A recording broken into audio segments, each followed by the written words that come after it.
Pero lo yo tangata mal fofonga. Ai se mana ia wai o tato vai. Le wala o fa le tonu fofonga o tangata. Ua fa mo tangata ia wai pe ese ia manuia wai. O le siva inga o le telo le manuia ia e telefoi le foa e manuia isi tato va tato wa tunu e lava tangata va pena wa tele le tamawa inga ia o sa ili awala e to e foi to le tamawa inga i tangata anu uma ai o isi tangata ia fa putulava ia e pe o le tulanga na le voi ala langai e le palendi a tulanga le tamawa inga le tato wa tunu pe mena mana ia ila fa so i tulanga ia ele ngata ile environment our economy pe mena o tato i temi nei ia ma fa mai o lo ti ai tanto ma sai ti ai va pe te fa la utelina va pe te finangalo sa uno atili ai wa se mata upu mana ia te fa ngolongo ia ma mana tunatu ia ia pa wale na u mana ia le mo ingole ole fa mtala ina fo yo le upu dominion pole pa wale me ia malam na we're still in the process il vai tau nei e tau malam lama atili ile tua atato o fo i tua il vai tau o Israel ele va pena na tapua ia Israel a toa ile tua le tau il tuspa ia le lo au epe o Yahweh ele va pena na awai na manatu tasia ia Israel o lato no e o voi le whenga inga tuai le tātou te wawa ai tele atua ese sa tapua ia Israel le ia pa ala ia isi atua ia leo tau mawhai pele atua e whaasao sao ia le ola tapua ia ma le ola whaale anganga o tangata ia e le ase senga moa o ia i le mele lo whenga ia pe ma tātou neo na aso mana ia wai o le sile tūranga e tele na le whaitau manino e lau tātou whaitau tu spai e tau nu ole tua i kanana o mo tua tele o tua kanana ia a se la na wa mena na wifi ia whaitau langa i lungo o maunga ma me ma poe e be vanda to molta la ia elia ona o lo tele tua i tāpua i ai ma o tā whianga ia mautau lia o le mea na ia kupito ele tasi tua i kupito umina avil to afai whatong tonu ai le tua to tasi lea na whengai mamose ma o malitura fono o i Asuria mea tasi o i Papelonia mea tasi e vavang tāna ma pau tangata no le fia vai le tua ia pe sa o ile saunoanga pa wale le tua whaitata vai ai o Yesu Keriso. Ai o lo faso so mai pea ma awa mai pea o le taua o le taua faso o le tamu fai e mai fantasi ia la ngona ma manatu ma mafaufaunga i le mea e ola whaarwhani ai le mea fiso tai ai le mea be se le limo tusi o le tangata whaafo i mai aia le mea e nau resi tangata wa atoa le mea nante te loa o resi tangata le atoa le pe ia mana ia le upo atatou o le whasoa soala upule tu whai ia e pe o tūlanga whapena wa mātang o fia le tūlanga le nei papai ai le vāo le tangata ma le fofuanga ia ma le vāo le tangata ma le atua a tatou wa ai fo i le wha mai le ua e o tula i mai nei. Well, o le wha mai ai o le nature. O mea ai o le wha le natura. E leo se mea fau. A tato o e tele i tua le tuspa ia ma le nu o Israelu. Wha ngā fo i e le tustala ia wha mai. Ia e wha matala i fo i le so sao le tua. Le tua sao le tua. I pe a tato vavai wa le retributive nature o le atua. So I don't know ile nei vai tau ile nei fa mai em fai ona tato fa pe ai wa vai o le wa matua i Pausa le tau sanga a toa 2020 e peia se tausanga wa le tupu wa tāwhi ofi mea ono le wha mai nei tātou te le loa fo i le luma nai. Ia, o la ua ia tau wha maramlama ina fo i o lea mta upu e ala le wha mai. E ia me tu lai mai lalulangi. Ia peia o wha mai wha pea, o isi teimi sa tu lai mai fo i le tau alona mua ma le tau alona lua le lalulangi. Na toe fua, na toe ilo, na toe va ai, ia le au tu stala, ia mai lātou sa tu sia le mta upsi sile na vai tau oi. Ia ese fo le mele whaadi mai ele atua le nei vai tau. Le na tu lai mai e ta masa au ia mai oi sa mani. Le ta ua kaupat, o tilik vai umai ia. Na lātou va ai, ile lātou tu sia le mta upsi sile, e tele na o ai le au su e neo naso. I think o le taimi fo i nei, ua iei, ua tali tusa, whapena fo i na whaali mai. E ei mea o tutupu i lalulangi, ia mai se fo i le tātou wāwhia ngai ma le fuafuanga o le atua. Ia e te tau ona toe fuafua ma toe ai tuto ai fo i tangata ma toe tāpena le soi fua whaale nganga. E whaatau i le atua ma le fina ngano le atua mo tātou tangata. I le nei vai tau. Ano, whaftai. Awa lawa e ta ua kaol pāti e pe e whatama e pon hafa. E le nato ina ma me tele na Paul Tilly kla tona i umai nei tato malo. Ai e u te lovo e o vai tau nei. E umai tu lai mai le si vai nga fo. Wa e sel vai nga va sai ni, e sel vai nga va mta upsi sili. Wa ni va mai o le atu tuli va longolongo atu. E pe ya mata mai ai ile natura. E pe ya mata mai ai tūlanga o le fofuanga. E leva pe a mata mai me ola. O le lava vai suenga ma o ia pe o le tau mai tatu ele o le tau sil fofuanga. Ia a ora ne liu mai tūlanga va pe ona e fate pai tu tal faso pito e kitai mai kupit. Ai atu vol te mi o mali e su ma o male per malu i Jerusalem ya Roma. E le fai ngofia mena somaroma. Ma tau lia na mule ai le male per Jerusalem. Pare maunga mu i Pompei. Tupu fa i Roma. Tele mena tupu. La fau ama tia le malo. E pe vala tato vai tau.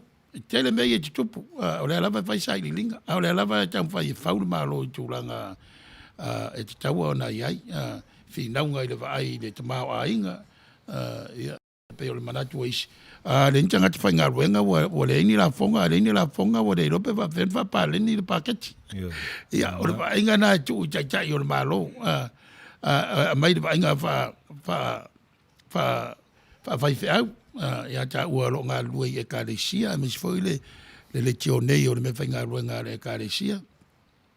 O le e tātou te wapa aipe wa whean tātou tau whai e tā ofi pēa le tātou whatutua. Ma le fisota inga o tapo inga ai tātou whai tete i le pui inga o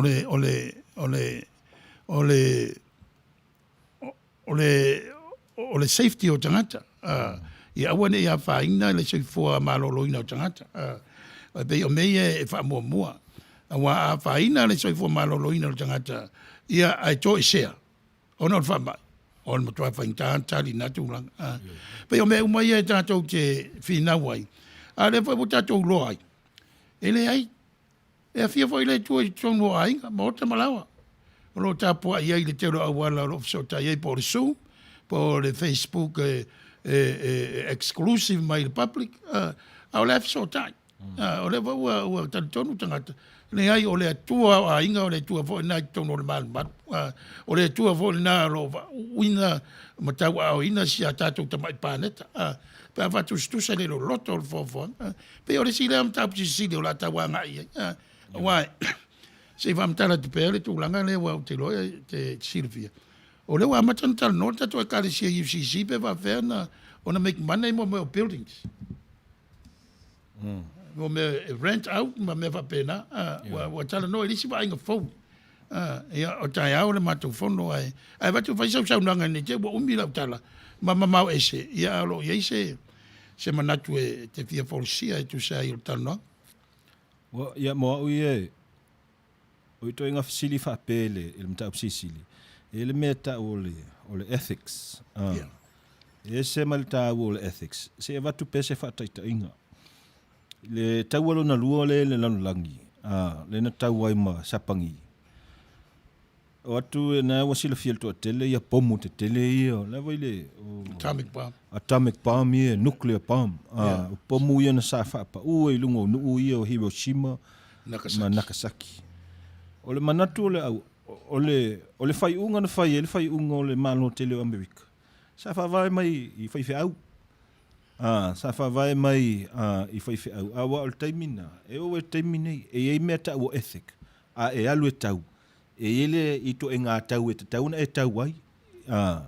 Ia peila o le vai tau le Vietnam. Sa fa o ngā mo fanga fo I e fa sa wele afi. Manatu la I o Amerika. Ele ethical. De fa o ngā ngā mele. Awa a mul tangata. E pito sili o na tinga ina pe a oti. A sili atu na o le pulfanga. E oti, e vavele oti. Malgas.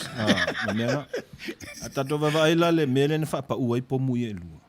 Manatu Amerika temina. E sefele miliona mal miliona o tangata. Pe a fa pa u pomu ia. A na o le fia afe o tangata na o le amali diu. O le logic ngā na fa o ngā e Amerika. Ai fa vai mai lai fai fi au sa latu vai le ethical side. Ya e taulana vai le tangata. Awa te lo te me fa fai ngo fi tato mta upu ya tato tala no ai. We feo ye le fina ngalo le tu. Ito e ngamata upu fa pe.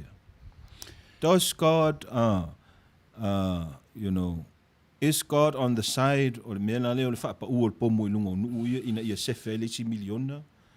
Or is God on the side of my lei? Even tasi se le life. E fa mau. Le se fina ngalo ngalo le tua. O fela o ye se fina ngalo. It's deep. Le mele il tele o tatununga ma tatou lotu neo naso. Fa pea tatou. E tasi se tali ia me uma. No. E esele ia pelana e tali noa mai le lotu le UCC nei vai tau. E alu e fa pena e fua I luma fua I tua le va ainga po fea fo o tatia ye fo ile ye fina ngalo le tua mo se e kalesia mo se tal tonunga ye fa pena ai ese malta o le to inga mena le ethics is the rubric o ina ma fai ona I loa faile act pe fa feona fa tino lo ta o el kristiano Ia, ole se vai ngana I... Ole, wa e sau no ne tūlanga lea. E le whaingo fie. Wa mata whele nei la. Wa e tala noa le upu lea le ethic. Ai, ora whisiri la. E se senga o le ethic ma le moral. E te lele le se senga. E ia o le ethic a ia. O le ethic e ielonga... E yentu la fono le ethics. O le moral, o le meana e pei e tala whea ngai ma le mea o la il tangata.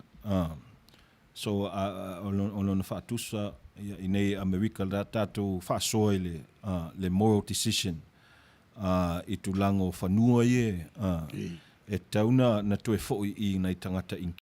O le moral decision e ave o. O le ethical decision e fuanga I pe ao ngā pe benefit uma tangata e eila ia pai laws me e te tau na follow le tangata ina ia mauaile and not all the time pe a face ethical decision e sao morally it's not always morally good le ethical position ia wai le wai sao no wai ma fuanga ro city ona o me te tele ia o pe o te tele ia al palangi e tau wha malama I le logic but what is beneficial to the greater good it comes out of any decision so e ring me faingo fie wa e foi vainga va sa moala tau I tūlanga va pe wa le asa tunu wa va pe le tau pe o ni tau loto fale po ni tau sailinga malo tato fai tau tu spaia lo tau ia tūlanga o tau me va pe a pe la mele wa sau noa nei ai o se meta ua Wai tātou te vava ai i le vai mamau po le ale mea le lei mai tangata mo le lei o tangata e tōtele au le afo le mea e sao pe le lei el tōtele le mea e sao e faisina fefeu whaamaia le upu e fefeu ia talo a pe wa talo nanga e roi mapa fa wa roi mal fa totua ele ese pe vo telo te au ni talo noa ia tangata ai le lava si le fio sem taupu ai fa lango io la tau lango e tele na fa vai mo le emotion which it lean towards ile moral but not the ethical. I mean, I don't know if I'm saying it right. But well, Jesus is a moral leader. Ole wingole introduce Yesu virtues ole lofa. Community, goodness. To inga manatuna ta u Christian virtues. Vaila le moral attitude o Yesu itangata. Soli tula fono Yesu le sa pati ono lea, not the ethical decision, le moral decision o Yesu ai. Le se au ngā o tau tula fono na ai le ola isis o to inga manatuna le tau foi neonas se e to vava ai se moral leader you will se e to ai wa o tangata neonaso le fai matai tai o malo isi wale to a moral leader wa tele influence wale fa mo fa lango la se more. I think what we need neonaso wale se tangata e sau e morally good lale winga o tangata e tautala e sa vali in with a heart of moral goodness that's what's missing in the society o tatou ole alofa ele tasi se fo le alofa when you apply love to everything e sao matonu uma me uma but moa ua ia neonaso we live in an age o se vai tau e wale to e vai le tele no pole ase syncretism le se fa sa mo le opule le moral ya se wa mai se finga lo le o le fatu yeah o le moral o winga tamali o tangata o winga le lei o tangata o winga tau safia o winga e fair funny ma fair lo ai tangata yeah ole ethical ole winga ole poto ole tangata e faile me manuia ina ia ele manuia is le sau no ole moral leader is all about the betterment of the greater good of the community not just a part of the community pe ola una vai ole pe ole ethics ole me wa maligia I uma se tangata this is the way e fai tatou decision status quo status quo. Yeah, I ole moral. Ole moral attitude o tangata e check le ethical structure. Right. E sau le moral attitude mai le ila. E sela il to inga e balance e check e uma le moral attitude le ethics o le tangata. Mena e alua sau le tangata o le tau sisili tusilanga ethics. Yeah. Sau to sui tusile si ethics pe o Panhofer tusile ethics o Panhofer so for ia marking lu le o for yo Martin Luther King Jr. tusi for longa ia ethics o le beloved community ethics nga le so you can change the ethics but the moral message and moral good it too mau it doesn't change at all e pela o le playing field o le community. Yes. Without the community and the thing like law, the value or the moral.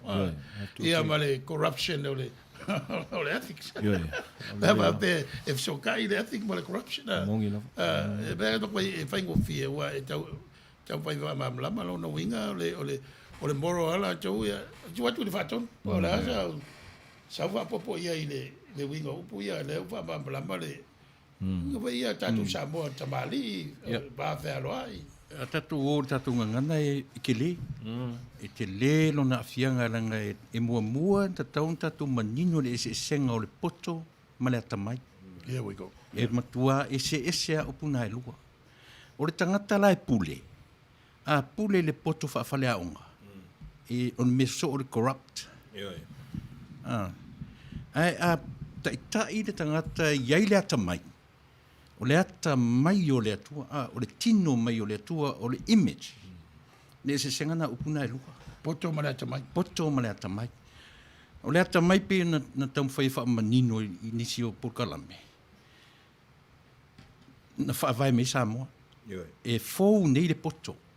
I le taimi na utau nuu tala le. O le ata mai na ta pena mai le tatu atu. O le tangata la taitai ma le ata mai. E a fuai upu.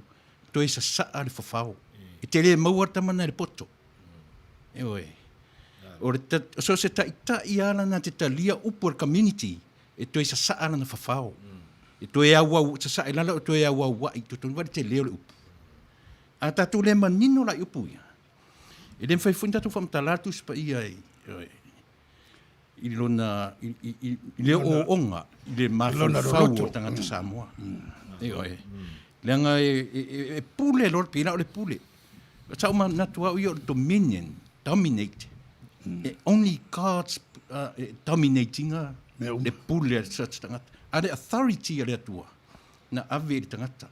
E pule ai meo le whaatoanga. But, e iai le limit.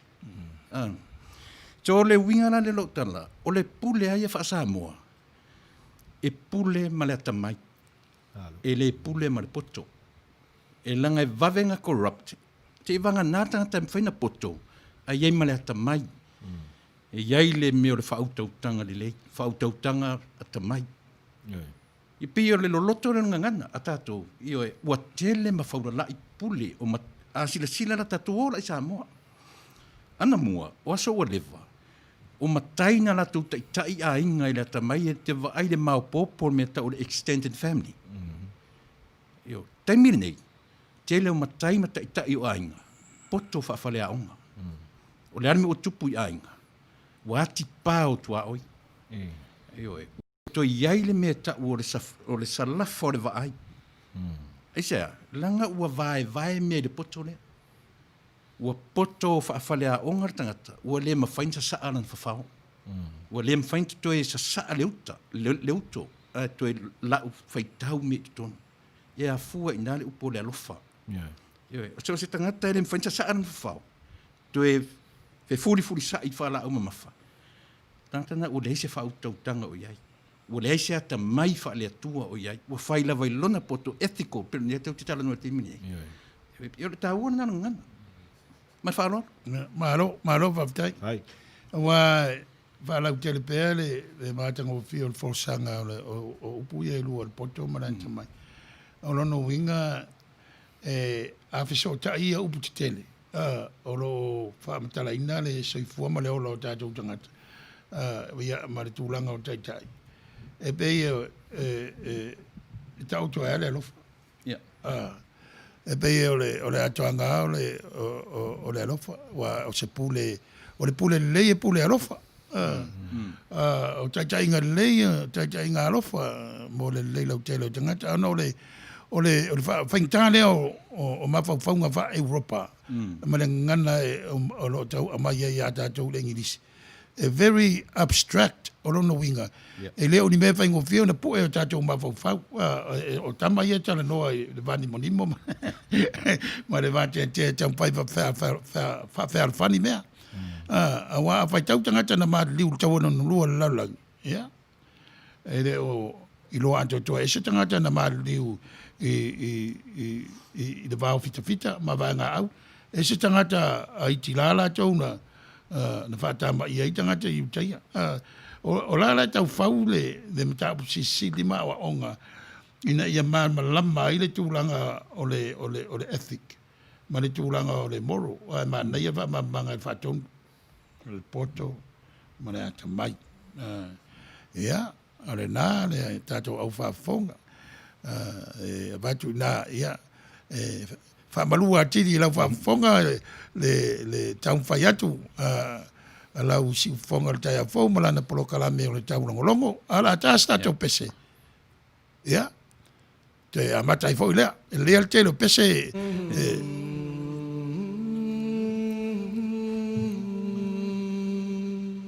Humble beginnings.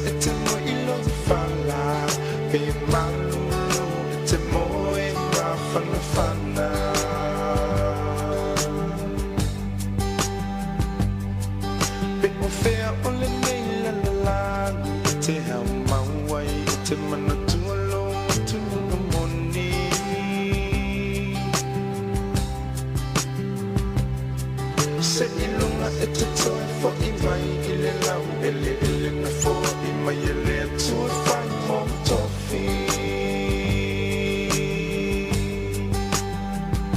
Samoa Mau po mai Ia e plei o le toloa Belele I fe ai ma au lava I le vai Samoa Mau po mai Ia e pei o le toloa Belele I fe ai ma au lava I le vai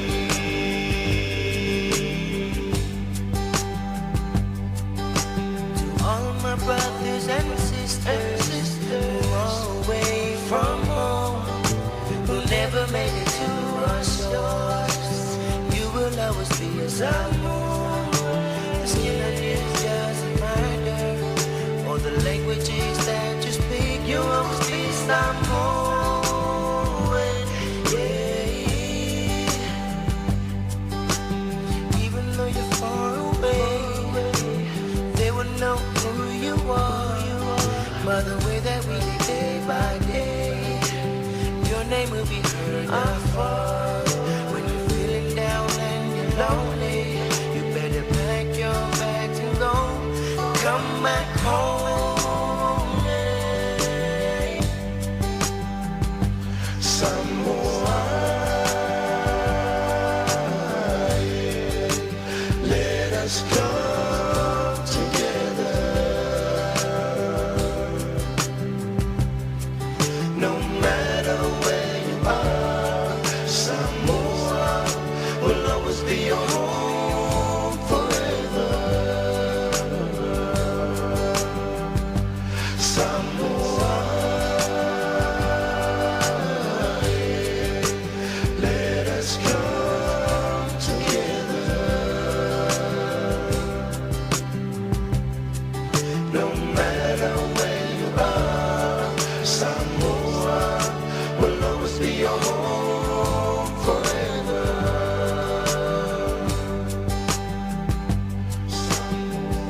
Samoa no watu pele lo Be feo le ne ke lo pe te mo nai nai le nei fatu Ya e mana tua upu au tatu tua a Se fai mai e lo le tamale I lana tu O lana savan Malana tautau Ia le fatua o ia lo lo fai so se tangata Ia aua ne tan mia lau faalo ala Ile suma lio neo leo langa le nei Ma ia mana tua Ia faa mua le tua I neo matato te fai Awa pe e te le tue fo I mai I lo fanua lana lau au Ia aua ne ngalo O oe o le Samoa moni Samoa Mau po mai Ia e plei o le taloa Belele I fe ai ma au lava I le vai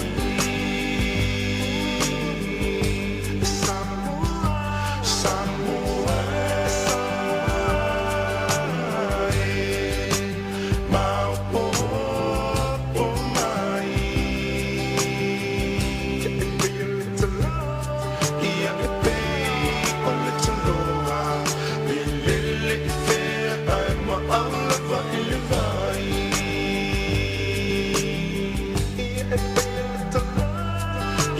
pei o le taloa Belele I fe ai ma au lava I le vai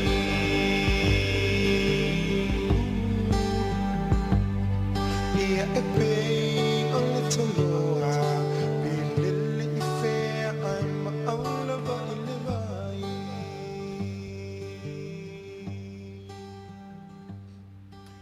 Ja.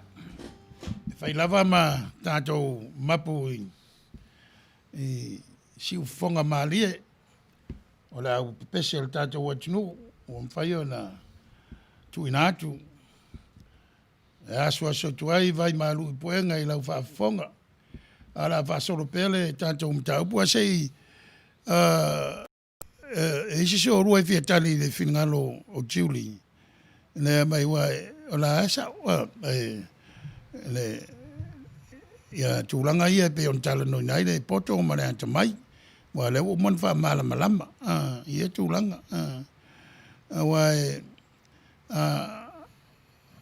pe on fa ngata ale na sa noa o tangata le titi fo ale la pule men mo mai ala van ton wo men mo mai al fin ngano na le tua o ta fa yo o tu tangata le la mana ya ile forsanga ma le fin ngalo Julie mo ia se o mai lava ilalo le vo mana ya le fin ngalo tu ina mai tapunu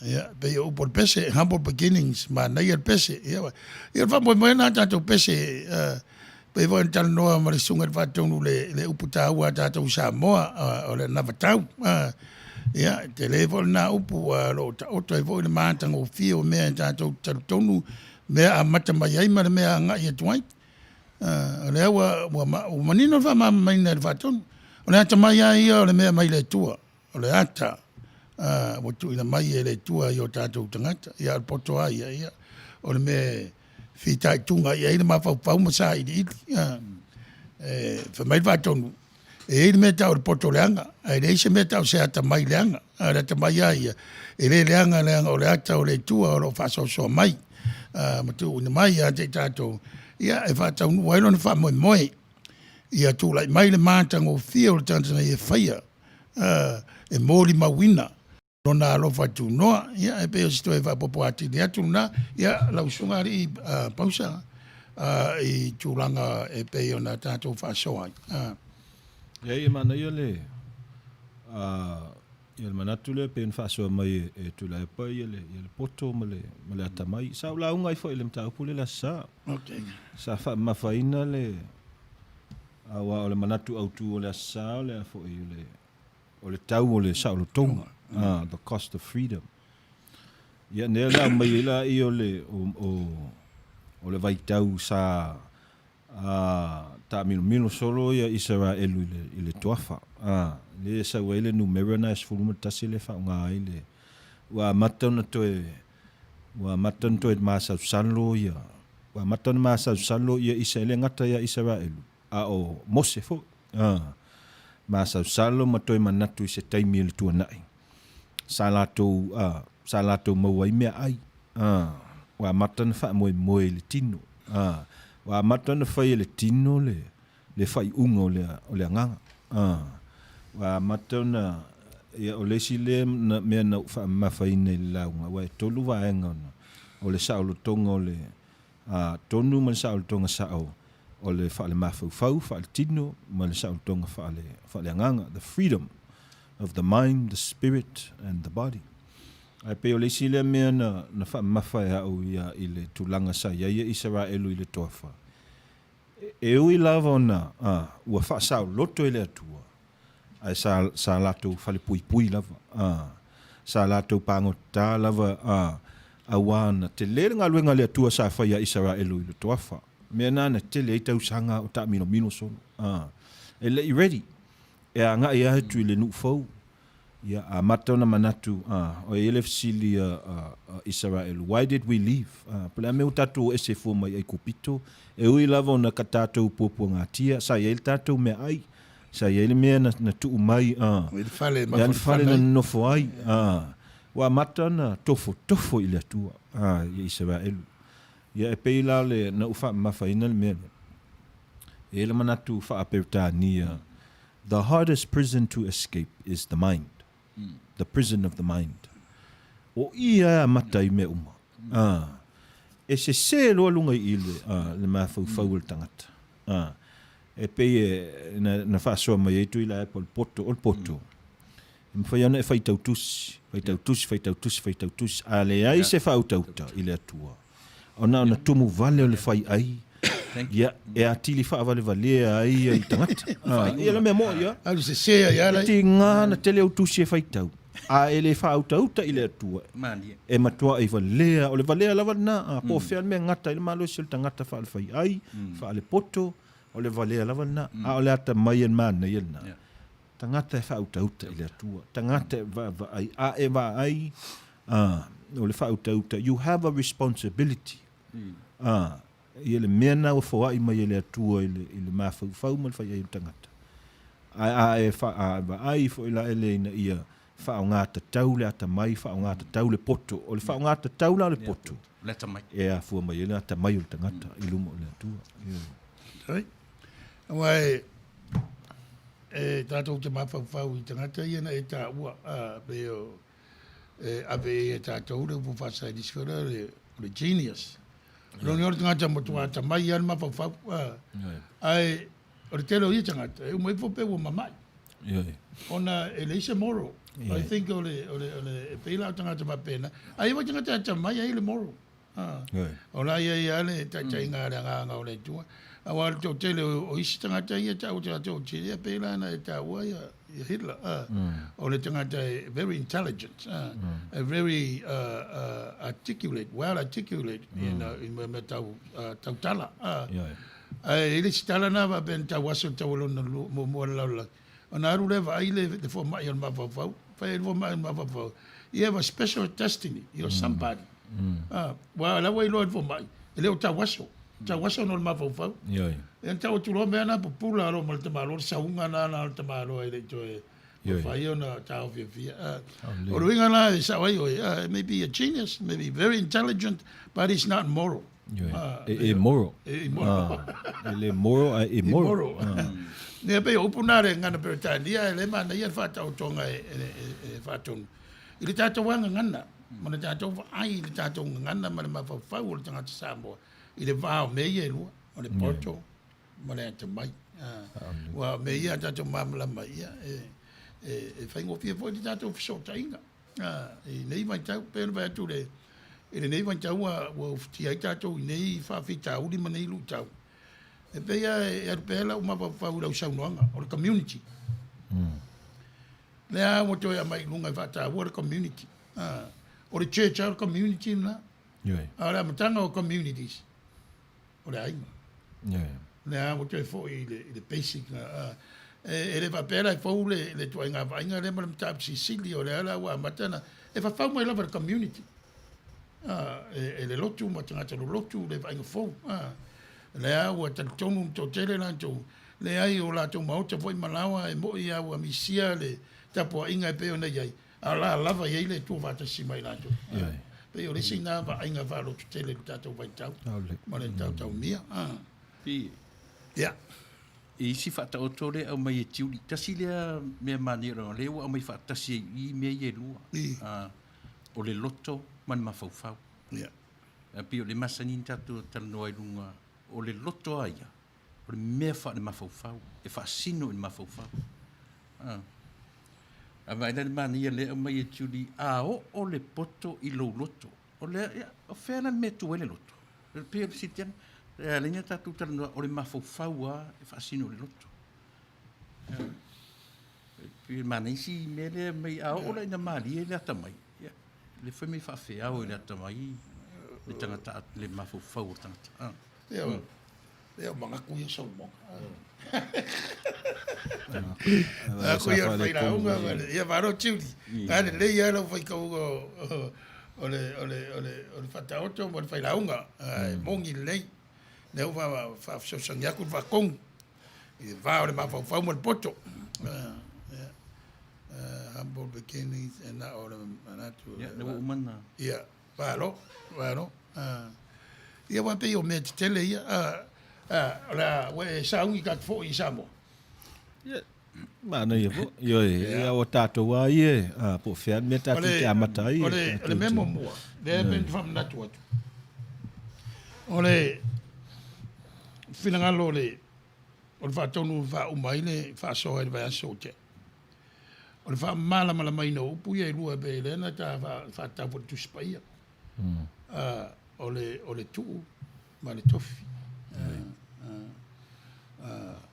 O upu ia sa wha umai le o lono winga o le tua ia na tua ia motu umane i le moana i Petu City on te le ia tātou. Ia, o na tofi ai leo sa moa i ona motu. Te le aia. O na whaile mo lantou tofi. O le se senga. O na sa le aina ia motu. Na tua le tua. Le tofi ai sa moa. Aia o na tantunga le approach le sauno o le iko. Le ecosystem. Le ai le fofuanga ma le. E le ina va pe isi. O le mea nei mawaile ingoa o Samoa, o le moana u whasaina mo le fofuanga le tua i lana tuu mo lana tofi a Samoa. E sen mana i o isi manatu na valau tele. O le, o e tala no foila i le tūlanga o lewa na i Samoa bea va pe tati whaitau i le Lupita theory. Le approach le anthropologist na tau maua ia whanguele ia i mulfanua. Wa leva tene nei sa mo i ona te motu. Ai atu la e fou le tau no o tara le. Fou. E o vero te pare fou na be le ma di fa longo fa so mai fa ton. I tu langa o le era ngata le economic life or social life ma le moral life o tanga sa mo sa ye. E le system is perfect. Ai atu la o le spois i sa ma sa.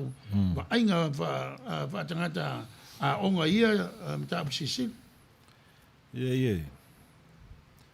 Se fa malam la ma tu pele. Il tu lango lo usa ilinga nei le nei vai tau i le fa fo mai. O lo emphasis, o le meta o le comparative. O le comparative theology ma le philosophy. O lo no winga la le e fa tusa. E pe o le concentration la o le mea wa o le tam fai ia lo ni tangata e ala i le sa ilinga o fo mai.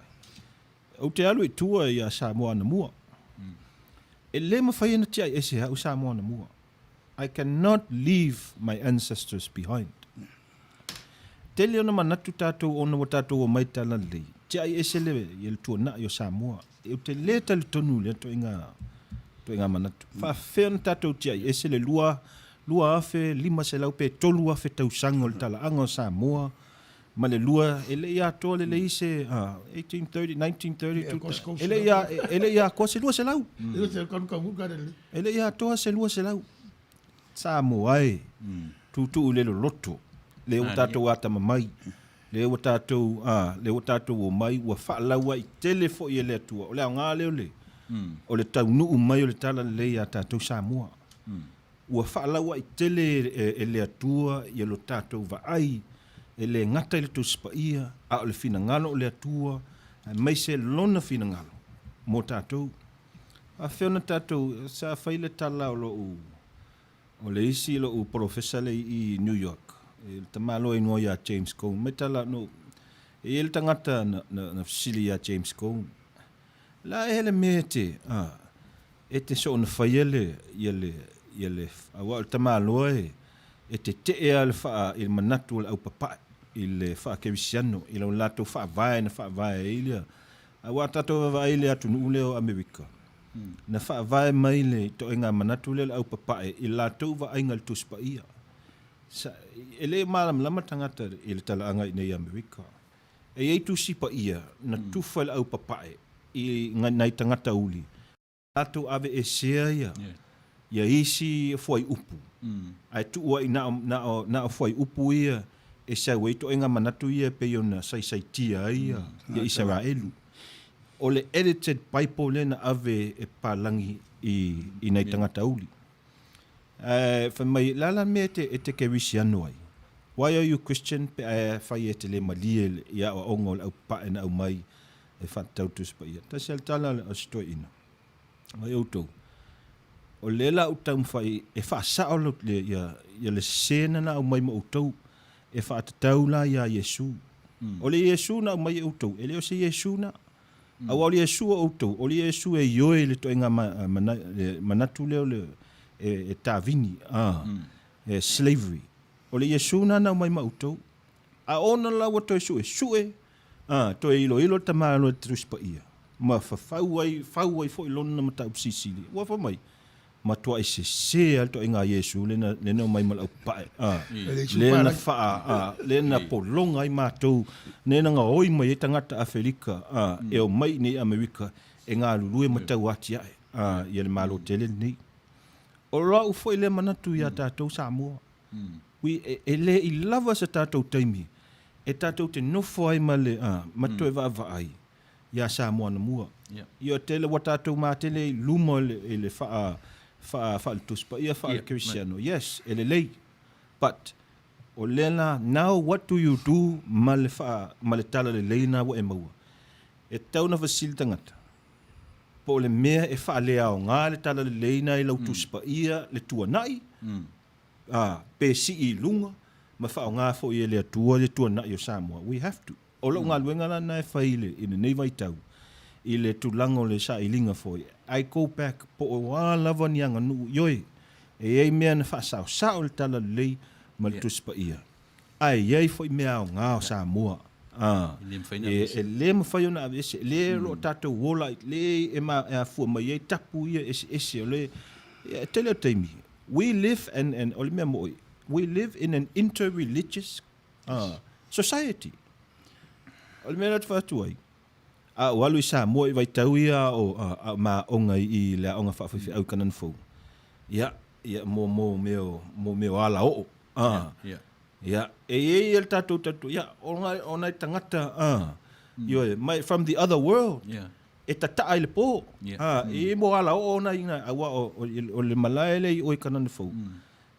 Mena o le I le nuu leo tāfuna. E le manatu nanas o tāfuna. Na ina sa tāfuna ia tangata oti. Tangata ia maliu tau. Na susunu ai na. Vane altu lau le maimua mai o Samoa. O isi ia mea whako. Ele se whakewisiano lan mena. E se la tātou ia, e se tātou tātou. Umatangata ia lunga. Ala mea wa tātou tau sisi ai pēi ia to enga manatu peo neonas. We haven't done the work. O lo confused pe tātou religious identity. I te mini. Wa whaisinga loko kele pe. Mangia wai e leo se maka upu e whaingo fie. E le whaingo fie. Maka upu e langa ai mea o lo fisingia pea. Ma mea o lo sa iri pea. Ma mea o lo tātou te talo ai o lo whātong wholau lava le musmusunga le anganga I o tātou o langa. Le me mana I ai le tūlanga le o ausairi linga. O lea e whao ngā atoa e pēra na maia. Tausanga. Pēra suatu I suesue ngā saini stalu ono no fo ia Samoa. E tangata Samoa. Ma le taimi taunu le lotu. Ia paunga mai Europa. Ia mis foi Amerika. Wa la toa ia I le century mavaya tunei. Ia na la tau faso aina Samoa. Ia ole ai e tulai mai pele le famanuanga le tua nei anga tupulanga pe voila la wanga tupulanga ole matango fia le lo tulai mai ia wa ona so ipo mai Amerika ma malama le nei tunu tu ana matalo tu pe no vai tu talfa so pito a Samoa Amerika on medicate ele va larga ko kalfa so pico ama kamat ka wala ngol la langi si o mai limos fu close down le paisi I Samoa ia malanga mai loa ainga o mai Hawaii o mai Amerika ele era e que era ko ia fo I Samoa e ko vai de ngo se ukinga ma ya onga Samoa ma sai I tala tu wa ke lo iskala ia ele kala o kusia pe voila o le legend nga e winga ia ka funga ia ai fa wa inga nga wa kawut kawulanga dua la nga kia I mai la pisia al bilket nga pa wa ya ka vale ma me uma e o fai ma me pe o ngo fuanga o le pongsa ke le me ko kupu nga fa sila we le ala wa o mai sia nga kupu nga fa nga le to la we le ko fuare ka le sia molonga fuanga i o ka ko o le kisi o le pope o le sampi ia o la fiku ia ka funga alo o lo wa ia va inga fa ka sisi ke le nga ke ka ko le ia me ia ia me ia le mfaiona on fa makala e ke ka ko we don't talk about it ese makala yoi tau e te oro sunga whengainga le mta apurena mai ni sunga pausa. Na uwhanongo longo i le mele tā wai le ta pena sunga i whewhi au lana vaenga o tusi whafo mai. O te langolango ina i lato mo le suifua o ina i potua onga. Na uwhanongo longo le porkalame se e taua o le o le vaenga fuire mai New Zealand o le tamatane malosi. O le porkalame la uta ua o le afu tamaitai malosi. O le mea le na ufa matala le mele. Ufa longo so na tua e le utalinga. Po fea nga i e le va ai tangata ni. Tu te lola le o mai ton mua le sunga fifi au le tūlanga lea. Ua tia i atoa le vaenga le soifua ma le ola na amata mai Samoa. Natu o Samoa na mua. Ua uma. Ua le toi au ngā le tūlau lea. Na mai ele o le tala le whaiwhi au fo i na atonu o whaafonga mai nisi lea fo i la tu te mōni mauina na tala lea. Na tala le whao ngai e le li ona o le tina tamai tai malosi. Na whao ngai lo le li ilo na wharitua na iona au tafa. Ua le na te le ta ua lon to urua o le wharitua. Ana te ta ua o le whale o le li. Na mai le wha mana manga, le winga na le wa mai tonu a le sunga pausa. E le agree le la tuva ai le tuspa ia ma le anga nuu a Samoa. E le na te le taria ina le upu fale tua. Eisea, o lana va ai, o le upu o le fale tu tua, o le fale ese, ia po le toilet tu low. Io o upu anina o mai tonu a le sunga le whaifi au. E no fo ale mara ufa no no tele. E whaftaila le ua mai. E lau sunga le whaiwhi au le vanga lea. E te taula o na manino tatu tangata iai. A manino le winga o le upu fale i le ngana Samoa. O inala tau na manino ai. Io o le manuia. Io o le upu fale le wha Samoa. Io e tele o na upu ai o le fale tangaloa, le fale atua. Io a wha matatala le upu fale tua. Ia ona le ta ua le o le fale ese pe tulou. Ia le ala ua musu le whaiwhi au e tau lon wharitua o le wharitua. Au ia ta ua o le fale o le li. Ese foi ia. Awa ese foi le whaamalama mai e. Ese tasi o whaiwhi au ia le upule ia au. Wa fua iona o ta lia. Awa a whaalongolongo le tangata. E pei e le maneia e whaalongo. Aolona ia e peo nawa mai i se tulanga pe e maulalo ia le toenga le whaawinganga o le upu. An whaamatala mai e se tatsi o whaiwhi au. O le upu. E se male mana ia. E le whapeo se fale e tua. O le e tua. Ao le fale e tua iai fale iei luma. O le toenga manatu na mai e na mafua mai ei.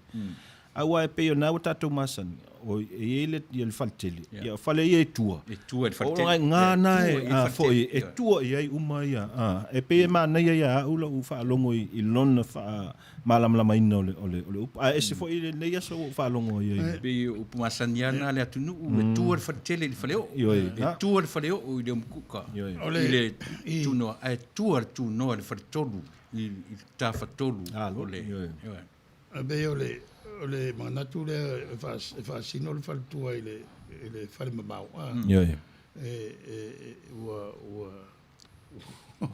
ready ole faltua vo va mangalisi ole lona faiva ole tu alalo ole le ole to fa ma va to tanga ole musu ole tangata le la talata tu ole e pe vo ole ngal wenga faiva tasi ole pura fale mo lona tausi e tatu e mai le ata manino le ai le anga nu ma nga ngana le tunu o le te tau se me va pe va sino le well e marum lama tatu language ele fa pe e describe ato to fo ele title le faltua ele faltua po se tasi o le to luo se fai au no le mo fai fo ele upo le fai au ona fa matala ato to le nga luenga po se fai au awa tele tu o le fai au ai pau o le mea wa ye o na sa wa itato mana vai tau. But I don't think it limited na yele responsibility po le taua foi ole faltua po le faifau e voi le matai it's the one word doesn't describe everything ole matai don taua e ele wi le tu even God atua e limited le yele upu le because ole upu tangata so the wing ole e ele tu fa atina le tua e ele tu fa atama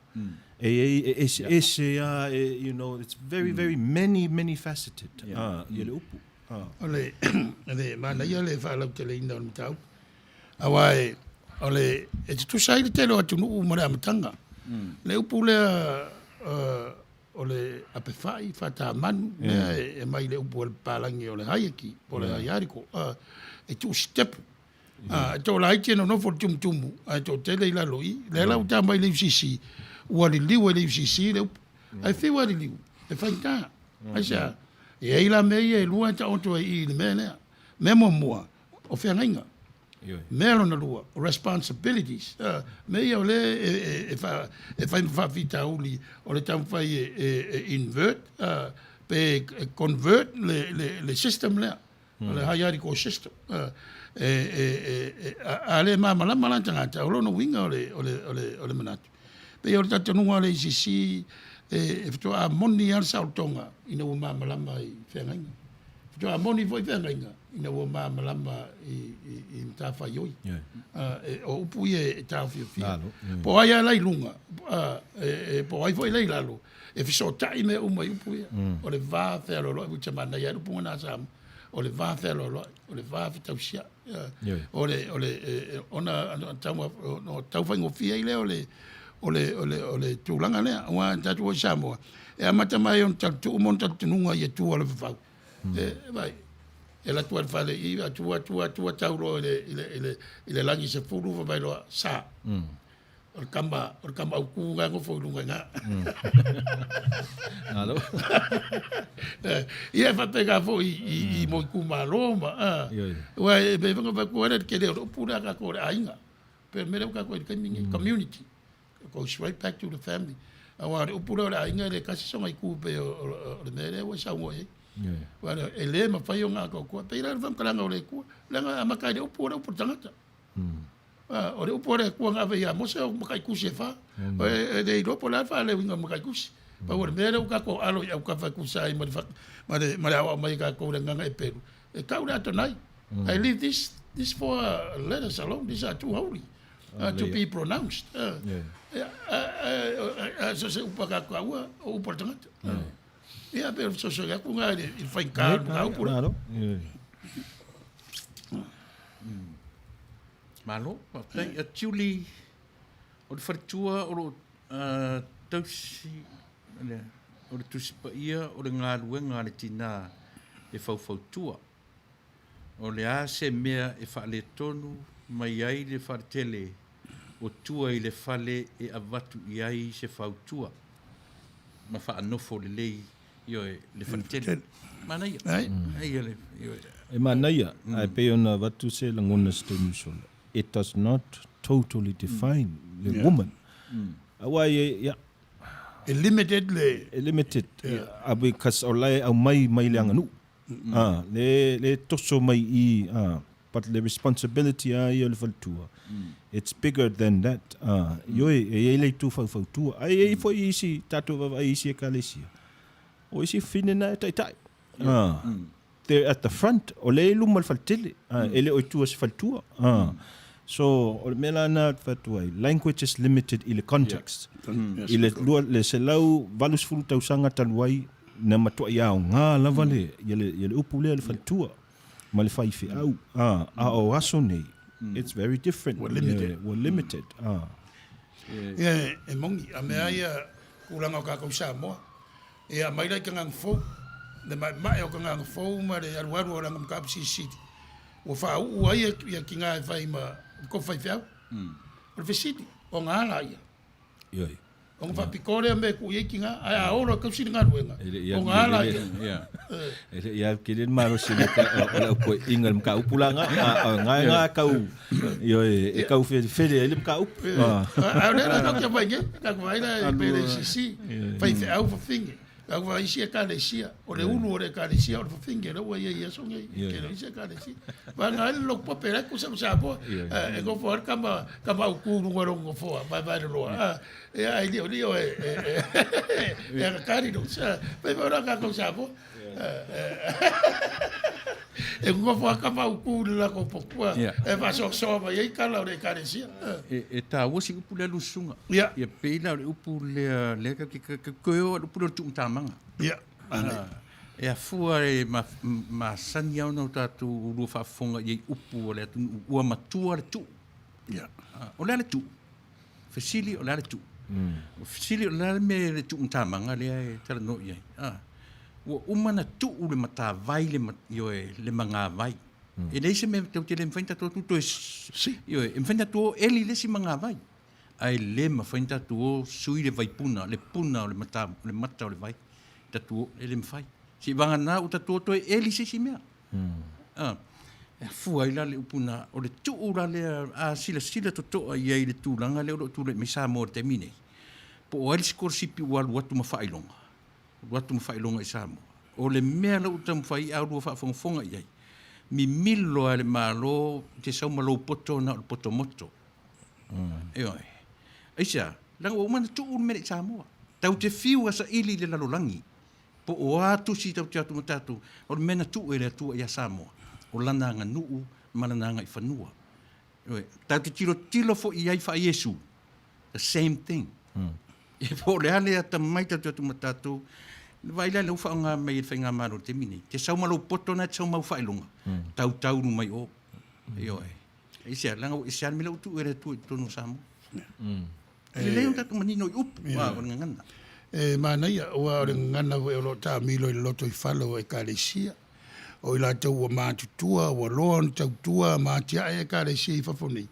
E o la tau ia o la wau sinasina, e mesi leo la tau wharupenga. E matua i aile tu. Ioi. E matua i aile tu. O nā rana tu le. Le poto rā rea mana te mai ni tu e le tua i tua. Ma fuai on tu tufa. Vai, e le whai ngofie, ona toi whaun whalasa i aso nei. E le toi whai ngofie. A o tangata ia mātutua. E le nkike li. Le ano mai i tau tua le malo. Ma mai sa ili manuia. O mai whau e kāresia. La tau rā ia whāria i le tua le poto mara te mai lilo lea.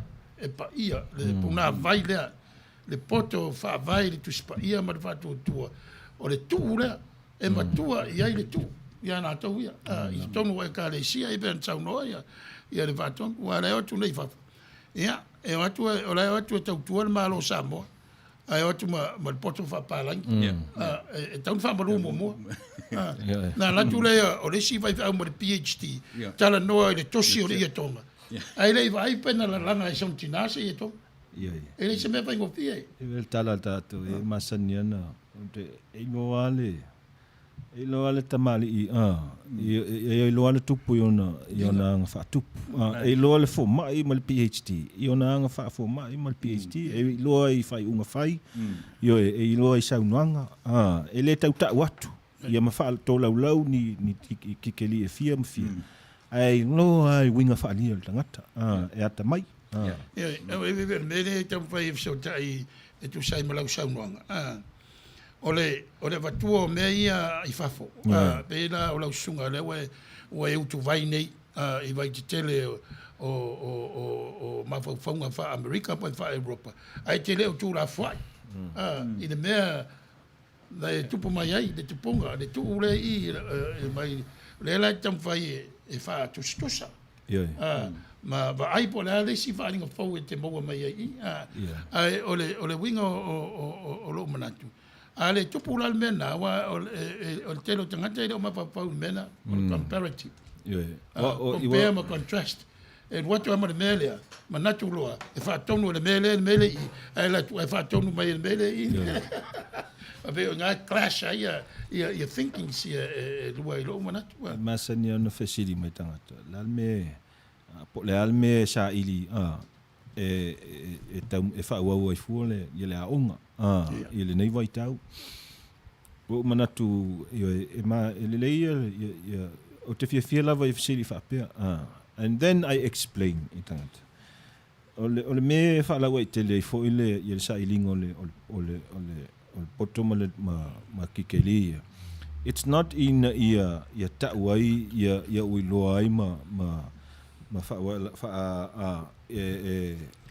ina ia mawele poto tangata no it's ole me ina ia malama le I tu langa fo I tu spa ia it's a way e mafaiona e tatala atili fo le mafau tangata to understand God ina ia malama atili fo I le atua so ole tau o ito inga manatu whapea.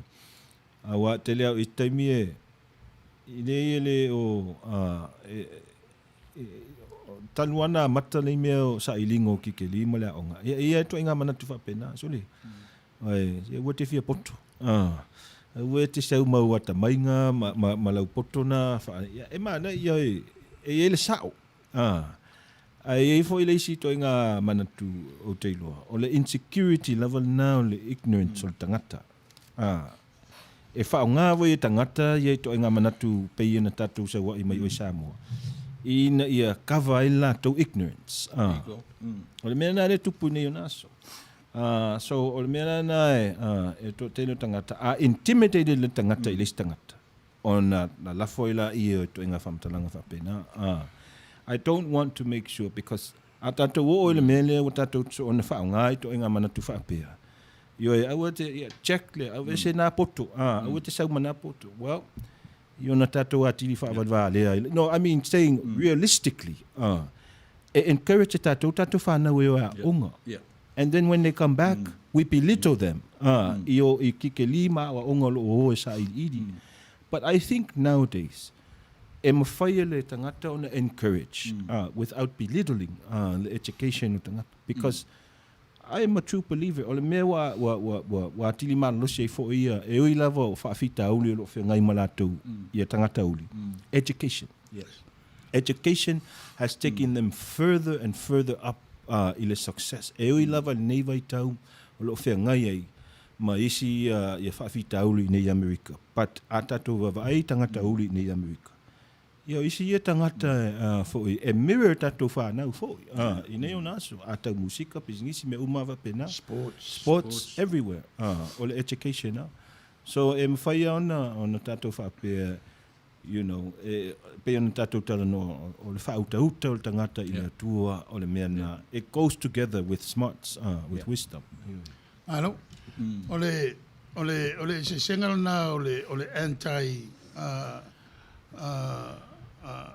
education le tangata be le tel tonu le education ma le tangata e fi nau mai I vaenga se o le education na be me le fi nau ai awa ile tangata fa longo mai to inga me fa bena ia na la ile taula o le ala nga ia me o nga sa ili atidi ia pa wa be la to mai sa certificate me anga ni ia me na fa tete fo o na me o fa ngo fi America o tele tangata fa tawa ia tu se bena but o le tal no ata le ile tulanga o tata wa to I me no education o nga benefits ele mafainga nga fa ki sa o ia me awa o le kele o le education o le kele vo inga o mafaunga ma kele vo inga o manatu I limited education in a certain way limited for the opportunities on a limited manatu say o share men atato va ai la Pacifica e o fo ia Samoa o fe me o ia fa na o tai o malo ia onga fafa umai whawhoi nei America, New Zealand. Le man tamiti wa onga le NUS. Le tamiti wa onga i ole ASCC. Langa e loa fo i lato. Ina ia o mai fo i lato whanau i lungo le taitai. Ave wha onga ai whala wa i tele ma fau experience me whapena. Haftai no sunga. Sa i se o ka mai article ngo kusi sam nei lungo la page. Na page lunga la u talana i lungo le talale o le lungo le tax. Ma le a foi. Lungo le la fonga. La foi di si mena il tua male a foi male individual right. O lea na ufa pe mai le manu. O le la fonga la vai. Ea a fiai ma fai fiau. Ea a fiai ma fiau a fiai ma le lalolangi ato. E te tau o na tongi la fonga tangata uma. O le tū na watu fafo. A mata, no tari la ile, o me fatu spai, o me fale atua. E na amata mea tunu te tele. E fata oto le ana matau. E lima taita ina ile lalolangi ato. So o le la fonga la. E tutu sa lea mal individual right. Male o tangata. O lea na ufai mai le malu. O mea wha palangi. Wha tāua la lafonga. E tā upe i le individual right. O mea uma o le whai mai e watu i nei. E watu i whafo atu o Samoa. O ina tonu ara le e watu ai so urangole. Ona e o olo i mea fo i e ono a fier tangata. Ia ona tusiro le lima. Wha tāua le mea lea. Ai o le poto ai e me tau education moa ula vaia. E tau sini o i ai le lalolangi uma. Ia maua le poto lea. A le va ai al Samoa le poto lea. Ia namu a tamai. E le iloa la le pālangi me tau na tamai. E le o e whaamatala pālangi e ngata le wisdom uma.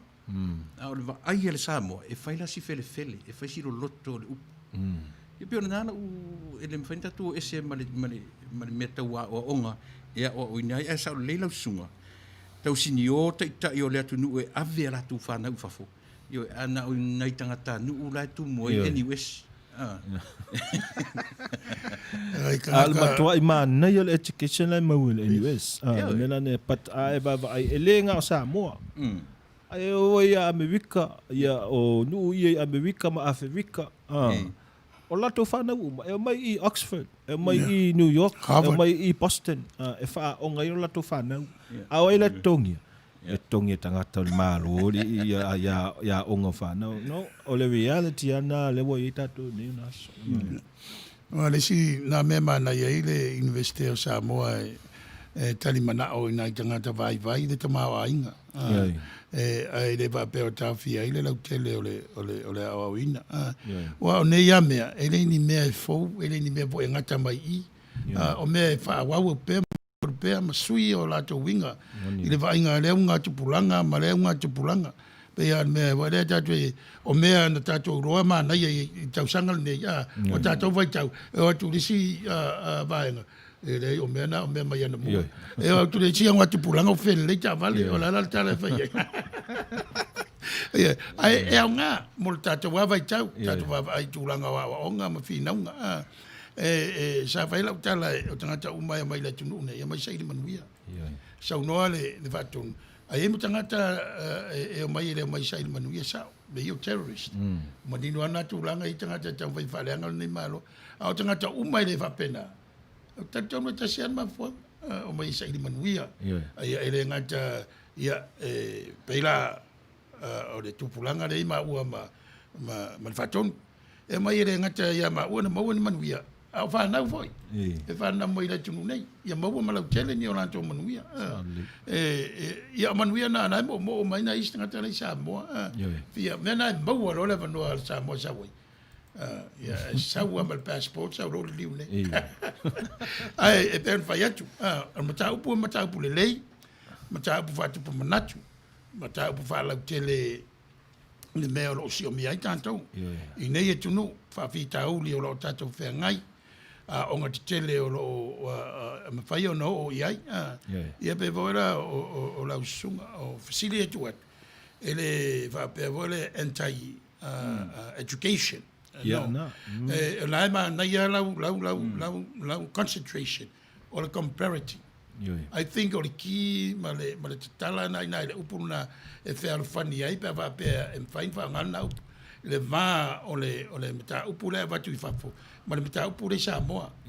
You now comparing and contrast not only the historical background of two culture and two understanding, but you try to come up at the end with an alternative, because you got to make a conclusion and tell us exactly what you find out and what you think. Pe yo le mafu anga fo I wala, yo na file comparative le indigenous spirituality o Samoa.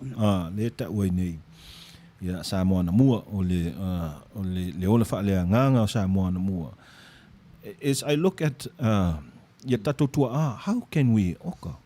No winga wa tia I se tatou ya tatou tua. What do we do with them? Very true. Longo winga wa but a tatou vava ai fo il tuspa ia. Ele va pe tia ese Yesu le whenga tuai ma Israelu sa la to ola fa pau fo e use uma le tua use uma e taua le taimi sa ola fa pau ai Israel sa ola ma tapo ia tua ese ina ia fo mai se lumanai o le mela ne tau fai il taimi nei ia nga tusal tatou vava ia tatou mal tatou tu maanga fa sa mua mai ana mua ma le mele fa tatia mai tuspa ia because the Bible is giving us an example e reinterpret Yesu le fa malamala matili e Yesu the laws of the old prophets ma Israel wana mua fa popo atu saunanga pe ia nai e manino le providence will fulfill wa pe ia o le mena fi na wai le tuai I maun tangata I le whengeng tuai o mo le fa mauni ma le providence le tuai le toi lalo le providence le tua ono le fa mauni o tangata ia mena pe en tatu fa tau pe o le tuai punish o le tuai pe sasa mawai le nu ala ta oto ia fa mo le providence le fa mo o le tua na ia tau nu ia mai la Yesu ia pe la o I le wa o tatou ai ben va tole pe o le sile winga I lo manatu fa tau va o le upu the son of man o I le son of man wa manino ai ma to ai le humanity ia Yesu le mo tangata wa matua mata ngo fie finga lo le tua ia ai aru pe luma langa le fa so mai wa mai mo temitasi eu vou ir lá para ver me lá tá tu essa aí eu vou lá bem bom o a ver se lo polícia tu o tu alto não tem vou a cara se o ai para pena vou lá vou no até tu aí oi lo e lo tão bom e lo te vai testing makanga ti vai ma aka e bem eu le so natura não tá bom tá por lei mas lo vai tai tapo pe ma talo pe la finanga o ai le tamai fala onga na o fina wai ya e be voi la si ma o lo tama ya ja bolamo le fa mai le wa la voi concentration o le comparative o le spirituality ma le mafafau I tūlanga o le neurology susuenga o le brain o le tangata ma function ese ai mea o tau iei mo loa wa mafuaina poloka wa tau malemo au le tūlea ai tia iei la le spirituality sa o al Samoa e maua I longa ainga e maua longa I karesia maua longa journey they all journey together no come for ai the history ese mako karesia mo mai LA they all come together to this location and build up the church. So spirituality o tangata la to fa tu ma fuaina tu lai o SMLA. O le si ina ia I loa voi. O le si le me o fa tupu manatu mai. O le ngol tau ainga. Ai wa pe on sil fiel to tele. E lungo ai le suafale ainga ainga ai fo ia. A Sepulona I o ngofali.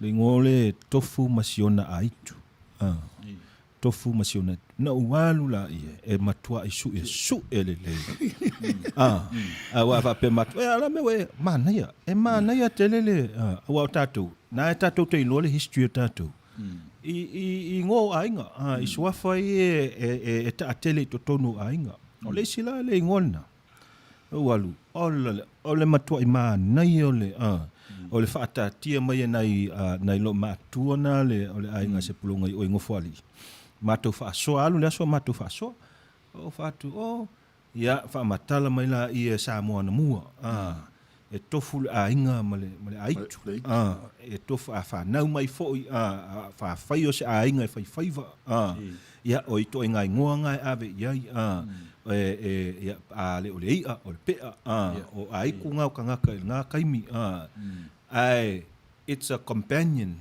o le ka mai kiki le lifelong. What did we call this? We call this the Holy Spirit. Neo naso. E mawhai ona tātou wawai. Awa o le anganga pa ia ngā ke kauko uroinga ka kou. I le o langa a koa ka ngaka.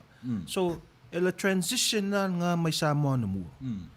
We don't have to throw it away. No. We have transitioned to another understanding of old Samoa.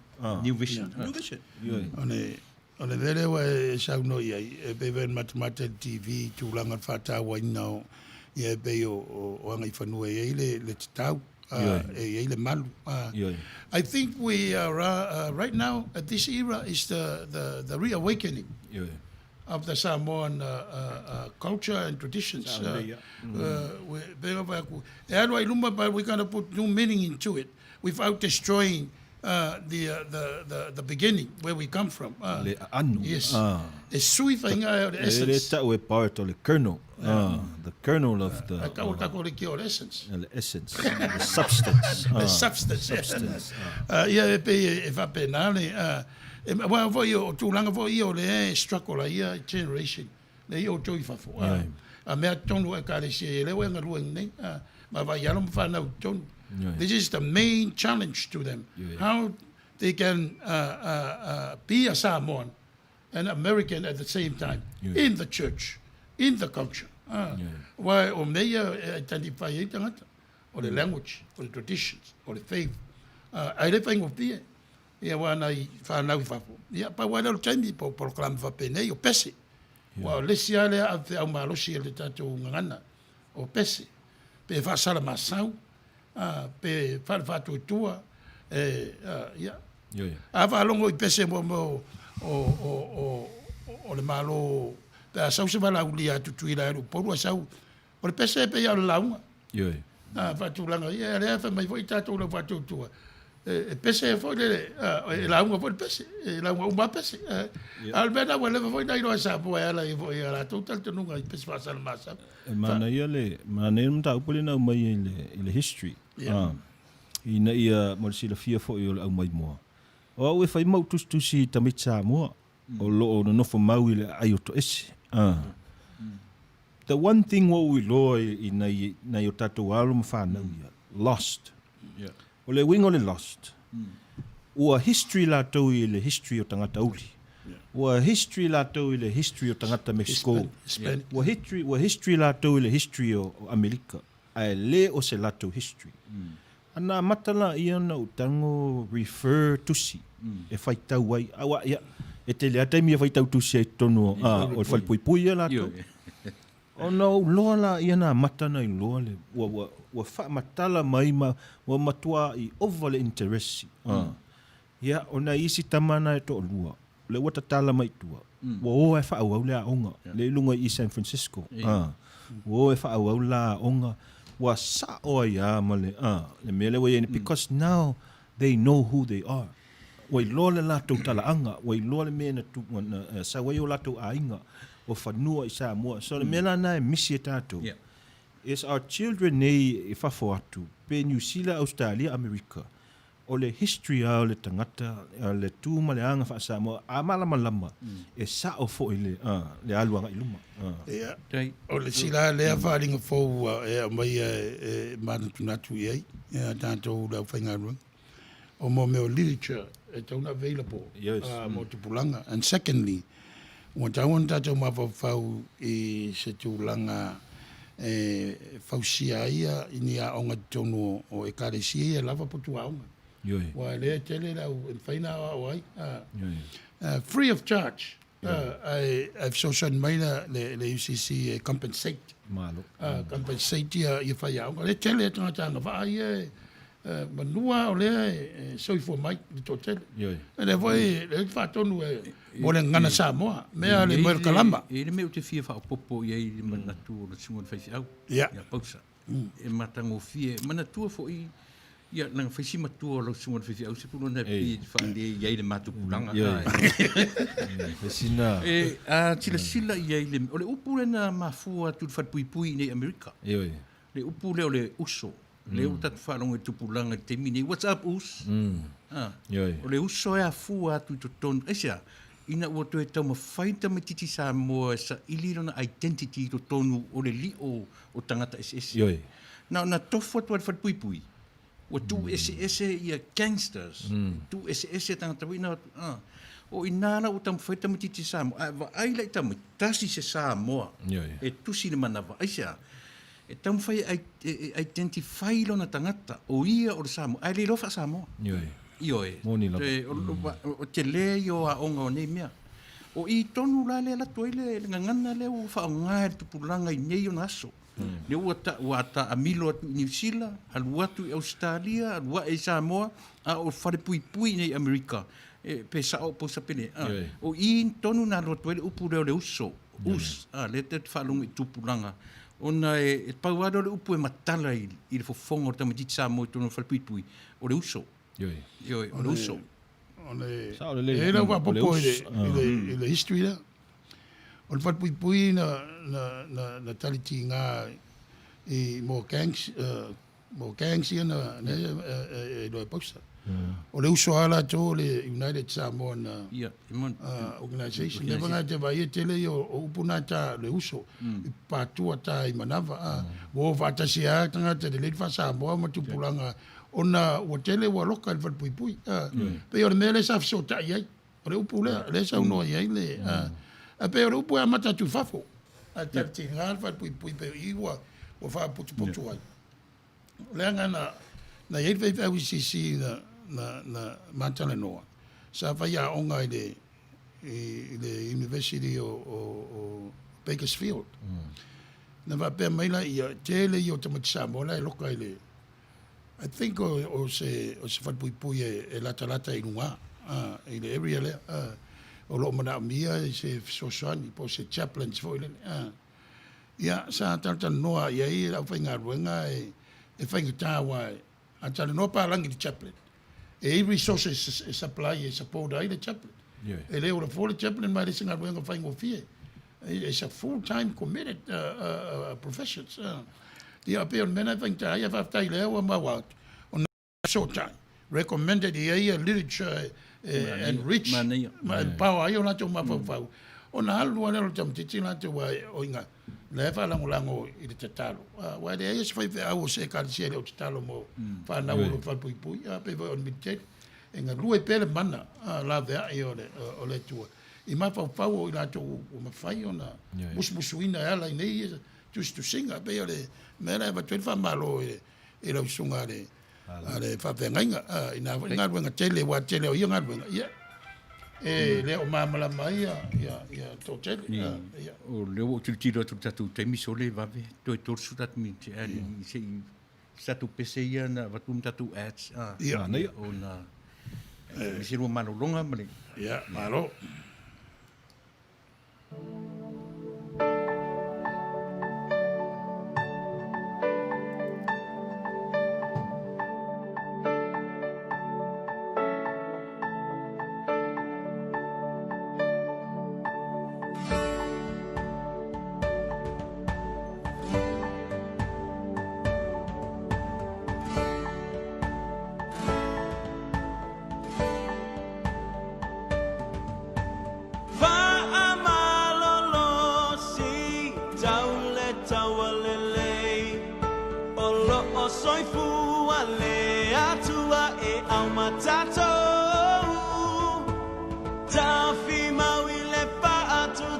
Savali, e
since you're gone.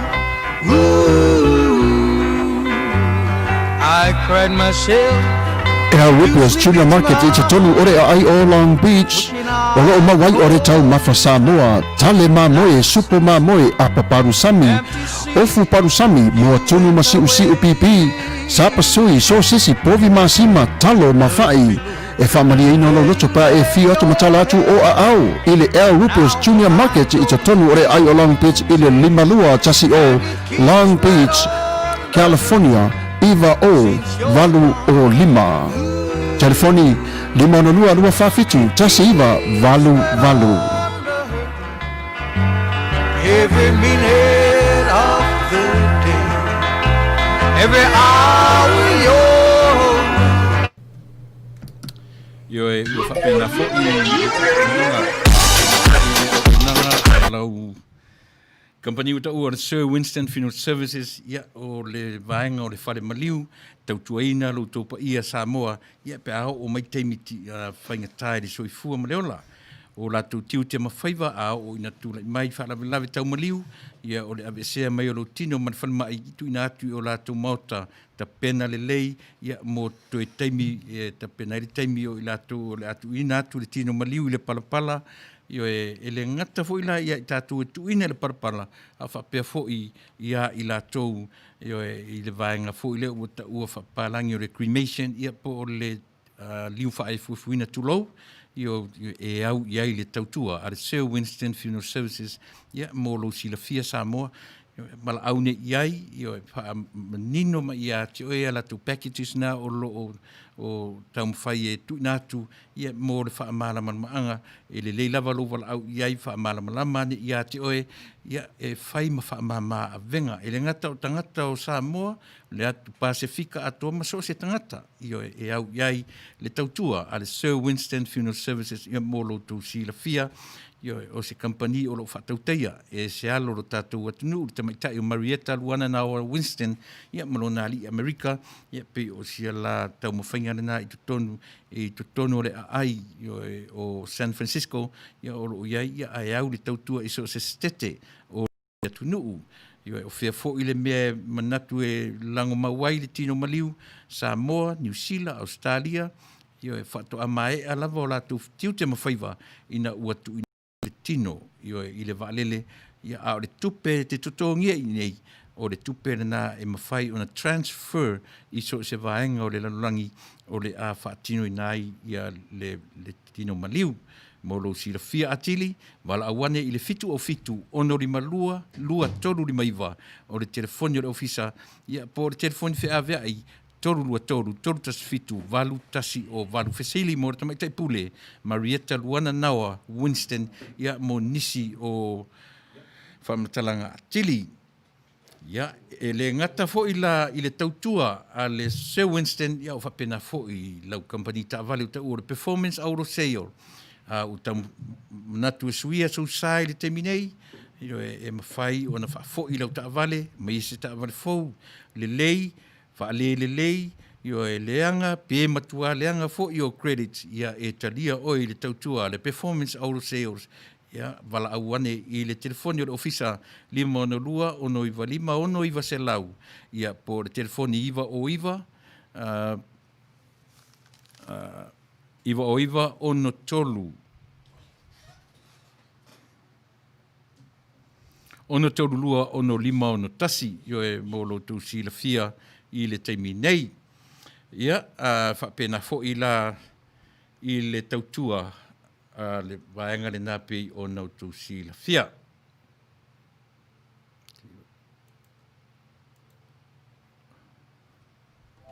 Mo le silafia o tātou tangata Samoa, ma tangata Pasifika uma o lo nofo maui Amerika nei. O le tausanga le nei lua afe lua sefulu o le tausanga o le tusinga i ngoa o le US Census Bureau. E tai se fulu tausanga e whatau nu mai. E whatau sanga atu le pa ia ma le mamalu o tātou tangata. Ia tusi lau suafa i le tusinga i ngoa. O whamau mauma ia o le US Census. E mawhai ai e le malo tele o na maua se whai numera e soaswani mai ai i le whasoaswanga o le tamau ainga mai le federal government. Po tai tai o le malo o lo ngā lua i Washington.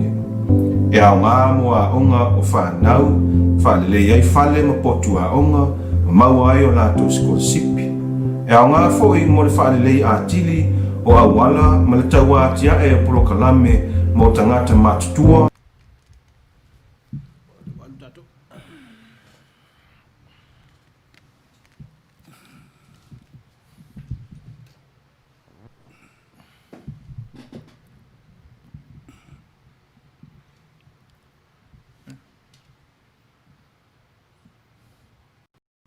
Ja.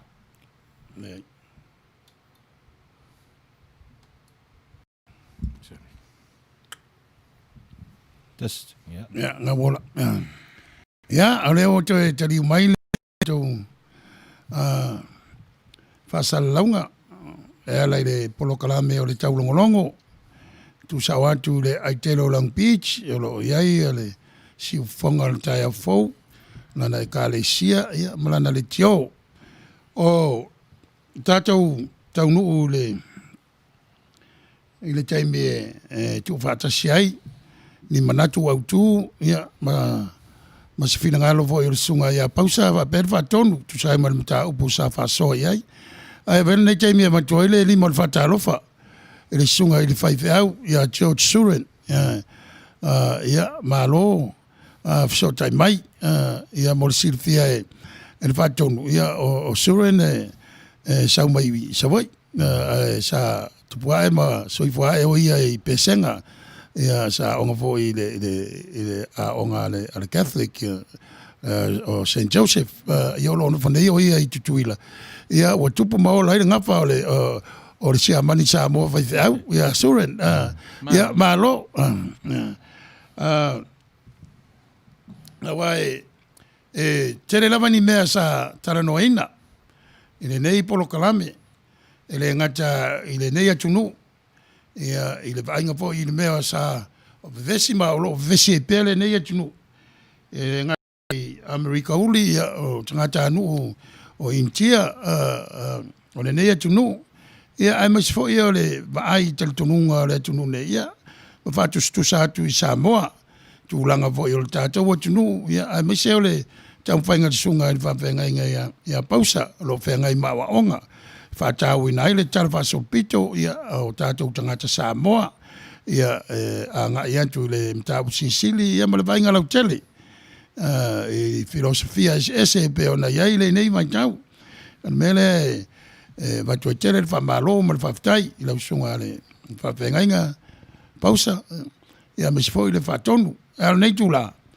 Ia wanga lewa uti tatou taimi ora vatu i lau sunga e te tu fatasia ia ini manatu e fapopo ia pe o summary for your tatou faso nei tau afiafi i lea vama le faloalo ia aftai tele mole la noa e motu mai e tam fai e tu fatasia fo ini manatu ia le no tatou faso nei afiafi mo mona vatu aftai ia le sunga ile i lau sunga ile whawhengainga Tanuvasa ia mese fo ile whatonu ia le sunga lawa o ia tulepa ia tu sai fo i male nei awa no toi maua fo i nei au auna ia whasoa ma tatanoa i nai mta upu ia e pe un tatou tatanoa i le nei afi ia o se tu whatasia o se o nei manatu ia nana tatou amata mai i le tulanga o le tautonga po le whaasauloto o nei tangata India, nei Native American i nei i Amerika ia o no tātou wola ia ma tātou wholau i lea tunu ma lea tunu ia tātou ho mai loi i Samoa ia o se manatu ai e fia whaumai fo i nei manatu nei afi e se maltaua o le tuanai e se maltaua o le history e se maltaua o le talaanga o le tangata ia ia involve ai fo ia lau ele ma lau whanua e involve ai fo i le tātou vainga i le tātou fo lau mai ana mua ia ma tātou pa mai mo o mai fo i nei o naso i le malama lama o le tangata i le atua Ia ele whapea tu mau ai, yo le tātou, so tātou I loa whatau waa nei taimi I le atua. Ia a tātou waa ai leisi se lau tau sanga. Yo se fo ia le whaali fau mai o le atua, leisi se lau tau sanga. Ia mo tātou tangata Samoa, po whelawa le mea lo tātou nofo mau ai, le o nei Amerika, o New Zealand, Australia, ma so se tafa o le nei kelope. Ia ale manatu whapena, le sisili ese o le atua. O le misterina o le atua le mwhai tātou na whaamtala. O le me mwhai on tātou whai o le make sense le nei vai tau. Ia so tātou I loa, nen tātou pa I fo I nei mta upu pe on fa so mai fo le sunga la wao. Ia I nei upu I pe le poto, ia male ata mai. Ia loa ale le ata mai le tangata pe a fa nga ta tau ni poto. Loa fo ia le fa ta wa male vai. Pe I le fa nga le poto. Ia lena fu mai e to nga manatu I le poto le anga. O le poto wa le whaonga te tau, o whaonga ia whai ai lava le manatu po se whina ngalo tangata lava ia, wa le wa ai le lau ai tele, ma le so lau pule, ia pina peona whina ngalo ai le atua, nei mata upu nai nei aso, ia ntato wola ia ma wha umai, ia il mata upu le tau I nai au ngā tupulanga I whawhoi nei, ia ma le tau foi o lato tala anga, ia nana u wha so atu foi nei, alum whanau. Ia te leo na manatu I neo na aso. O wheo ia ia. Ia alum whanau o le atu nui whaafo I nei. Wa manatu ai fo I. To tele wa le toilo lotu. To tele wa I ui I nisi lotu pālangi. Ata ofi lava o te tonu lava tauna tātou toio tau tapu mai o tātou ia alum whanau Samoa. Ioi. Se mal whainga tā o le olanga neo na aso o le tusa mal mea na ola mai ia peo na whaaso atu fwoi tu le pa whaisina mau te le luma ia tausanga o le sunga le whangainga nei ia wale tusa mal mea na ola mai ia fwoi I oi Samoa ia mese le sunga ia tu le pa ia se fwoi la wau ia experience nei se male au ngā ia o le experience o le tangata o le experience la le wa ia I taimi nei ia sa oi foi e sunga ia Sepulona ua ta o te tali tusa foi ma faufaunga I le mta upu o tātou o foi le taimi wa matana no wa mana te le tamaiti nei na aso fia I loa latou talanga fia loa latou tradition latou culture ia wa o te manatu I le tu fa I le lotu ia toe a vea ia falsa malotu fai ma me utu vai ia alu ma whanau o le atu nuu. Le ngata le tuspa ia ma le atua. Ai o te tautonu fo ia o le fina ngalo fo I le atua. Ia ina ia iloa atili ma o ina I fo I o tātou whanau I le anganu. Ma tala anga o tātou tangata Samoa. Le mwhai o na ngalo ia Samoa na mua. E ilona tāua. Fo I lona ia leisi tu ua tātou manatu ia peona aveltala leo Samoa sa pongsa sa ola whapaupau pat le mwhai ona tia I ese ia mea sa tulai mai le tala anga o Israelu le tia I ese lava e tustala aina include lava I lātou le tala anga atoa lava I o le tuspa ia ma Israelu I think wa o fo I taimi tātou toi fo I tua ma vava ai ati tutu le loto ia le mta upsisili ia tau fo ia tātou I Samoa na mua ma le meo lo tātou ola ma so I fua I neo naso I le tu wha kerisiano ia o le nei afiafi o nai manatu I le wha pe wha iai ia awa le vai o le tangata wha moe wha lango lava I le atua ia nā te whaamtala loto, ia nā te whaalau ai telefo I nei mta upu. Ua whaasoa ai fo I nei afiafi o nei manatuna, ia maleangang whaaftai. I nei afiafi, ua avatele whaaftai. Maro, ina tu atu sau noa ngare, sungar vatonu ia, au na o whai wina nei o tātou maaftanga I se talo. Ia. Whaaftai sa moe lau whaafonga anga manatu leo ua ui o le sunga i au whaingadu ngā rea tua. Muri atu rea ngā whaatai sa moe lau whaafonga. Ia ina tu fu sa ta pati mai le amtanga si au mai lava te nei. Siri fu ina muri atu rea ngā whaatai. Ia musunga i le au whaingadu ngā tofi rea tua. Musunga Sepulona Tanuvasa. Te nane fu i. Ia sunga i le au whaia onga. Ia whaorioli. Ia o le sunga i a Pausa. Hello. Mamau, ia o nā hira ia e whau mai na tofi o ina te nei le whaenga whaafo mai. Ia pi o ama no le lei nei sa mo a maua no tātou te whetuwha iai mana tua foi. Ia ia se a toa i le nei tautua mana nei o nanga se ia vanga nā ia ua tatala mai lau tō ato pona pona se o tātou whaso fantasi.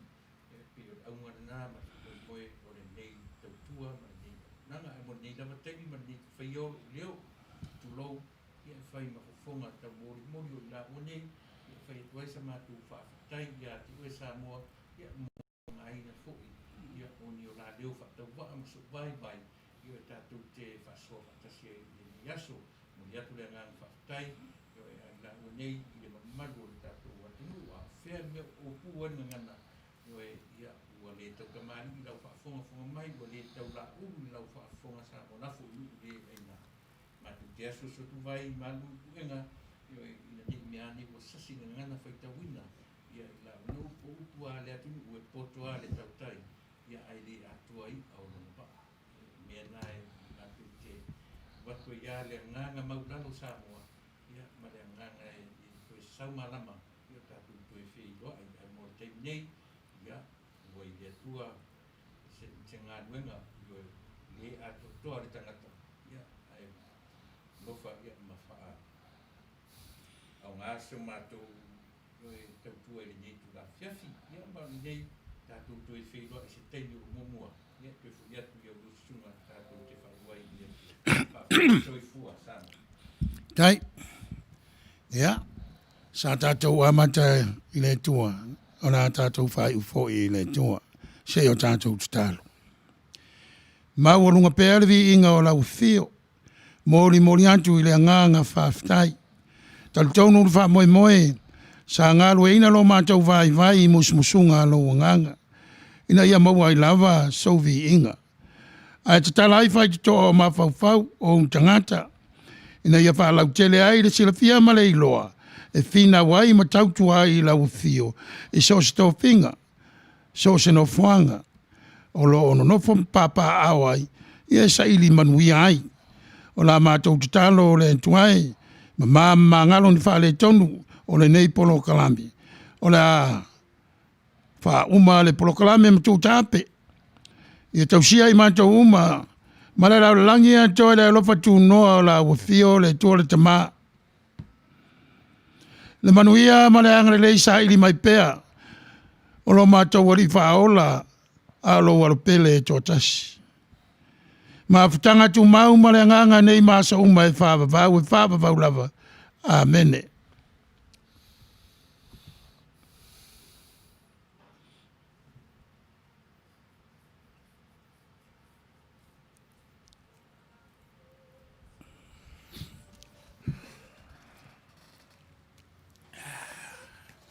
Malo.